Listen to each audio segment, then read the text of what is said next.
We often praise the person who stays calm while everyone else is panicking. They solve problems without being asked. They read the room instantly, and they never seem to need help from anyone. But behind that composure, there is often a hidden tax.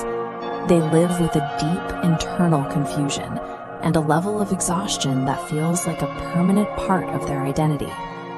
For many, the end of childhood happened quietly.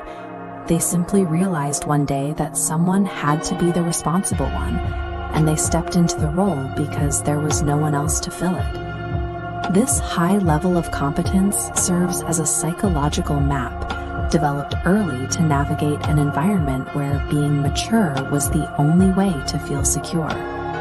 When a child cannot rely on consistent emotional support, the brain makes a practical adjustment.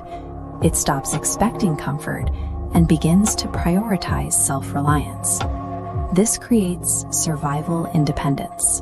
The child begins handling adult-sized problems alone, taking on weight that their developmental stage wasn't designed to carry. The strength we see in these adults today was forged by this necessity. Because they learned to survive without a safety net, they often struggle to trust support in adulthood, fearing that any help offered is only temporary. Psychologists call this specific shift in childhood responsibility parentification. This occurs when external adult burdens expand rapidly, overwhelming the child's emotional capacity. To handle the pressure, the child's brain suppresses their own needs. They stay calm and solve problems, burying their feelings under a shield of premature maturity. While this rewiring makes them appear incredibly capable, it reinforces a painful lesson that their own emotions are a secondary priority to the needs of the people around them. Parentification essentially forces the brain to abandon self-development in favor of environmental management, turning a child into a caretaker before they've been cared for. This process often leads to a state of split maturity. On one hand, their logic and ability to handle a crisis are highly advanced, operating at a level far beyond their peers.